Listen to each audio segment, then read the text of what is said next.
ये कथा रामायण के अरण्यकांड का एक अंश है जिसमें राम और सुग्रीव के बीच का संवाद दर्शाया गया है। इसमें दिखाया गया है कि राम अपनी पत्नी सीता के अपहरण से अत्यंत शोकाकुल हैं और उन्हें ढूंढने के लिए सुग्रीव से सहायता मांगते हैं। सुग्रीव उन्हें आश्वासन देते हैं और धैर्य धारण करने की सलाह देते हैं, साथ ही अपने व्यक्तिगत कष्टों का भी वर्णन करते हैं। सुग्रीव राम की शक्ति पर पूरा विश्वास करना चाहते हैं, लेकिन वाली की शक्ति के कारण थोड़ी शंका में भी है। इसलिए वह राम से अपनी शक्ति का प्रदर्शन करने का अनुरोध करते हैं। राम अपनी असाधारण शक्ति का प्रदर्शन करते हुए एक साथ 7 साल वृक्षों को बींध डालते हैं, जिससे सुग्रीव को राम की शक्ति पर पूर्ण विश्वास हो जाता है। इस प्रकार राम और सुग्रीव की मित्रता और परस्पर विश्वास की स्थापना होती है, जो आगे चलकर सीता की खोज और वाली के वध में महत्वपूर्ण भूमिका निभाता है। राम ने सुग्रीव से कहा, हे सुग्रीव, मुझे बताओ कि वह भयंकर रूपधारी राक्षस मेरी प्राणेश्वरी सीता को लेकर किस दिशा में गया है। तुम शीघ्र पता लगाओ कि वह राक्षस कहाँ रहता है।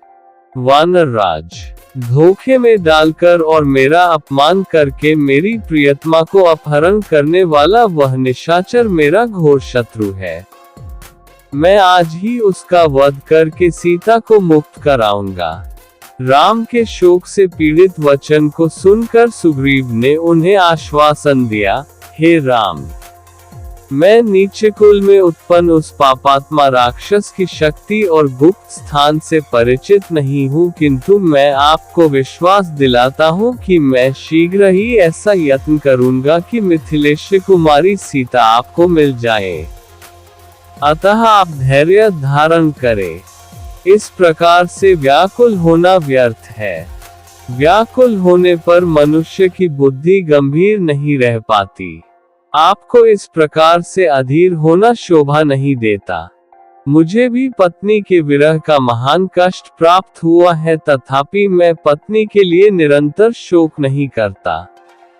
जब मैं वानर होकर धैर्य धारण कर सकता हूँ, तो आप तो नर हैं, महात्मा हैं, सुशिक्षित हैं, आप मुझसे भी अधिक धैर्य धारण कर सकते हैं। मैं आपको उपदेश नहीं दे रहा हूँ, सिर्फ मित्रता के नाते आपके हित में सलाह दे रहा हूँ। सुग्रीव की बात सुनकर राम नेत्रों से अश्रु पोंछकर बोले, हे वानरेश, तुमने वही किया है जो एक स्नेही और हितैषी मित्र को करना चाहिए। तुम्हारा कार्य सर्वथा उचित है। तुम्हारे इस आश्वासन ने मेरी चिंता को दूर करके मुझे स्वस्थ बना दिया है। तुम जैसे स्नेही मित्र बहुत कम मिलते हैं। तुम सीता का पता लगाने में मेरी सहायता करो और मैं तुम्हारे सामने ही दुष्ट वाली का वध करूंगा। उसके विषय में तुम मुझे सारी बातें बताओ। विश्वास करो, वाली मेरे हाथों से नहीं बच सकता। राम की प्रतिज्ञा से संतुष्ट होकर सुग्रीव बोले, हे रघुकुलमणि, वाली ने मेरा राज्य और मेरी प्यारी पत्नी मुझसे छीन ली है। अब वह दिन रात मुझे मारने का उपाय सोचा करता है। उसके भय के कारण ही मैं इस पर्वत पर निवास करता हूँ। उससे ही भयभीत होकर मेरे सब साथी एक एक करके मेरा साथ छोड़ गए हैं। अब ये केवल 4 मित्र मेरे साथ रह गए हैं। वाली अत्यंत बलवान है। उसके भय से मेरे प्राण सूख रहे हैं। वह इतना बलवान है कि उसने दंडभी नामक बलिष्ठ राक्षस को देखते देखते मार डाला।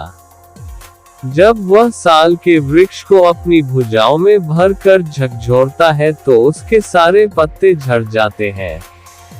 उसके असाधारण बल को देखकर मुझे संशय होता है कि आप उसे मार पाएंगे।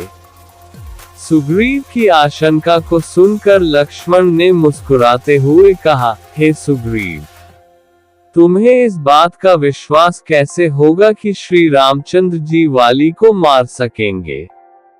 ये सुनकर सुग्रीव बोला, सामने जो साल के 7 वृक्ष खड़े हैं उन 7 को एक एक करके वाली ने बींधा है।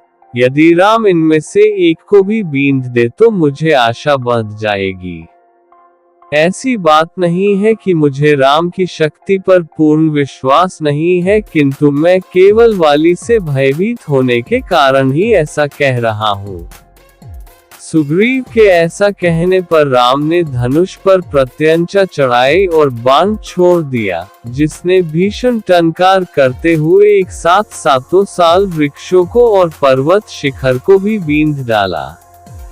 राम के इस पराक्रम को देखकर सुग्रीव विस्मित रह गया और उनकी भूरी भूरी प्रशंसा करते हुए बोला, प्रभो, वाली को मारकर आप मुझे अवश्य ही निश्चिंत कर दे।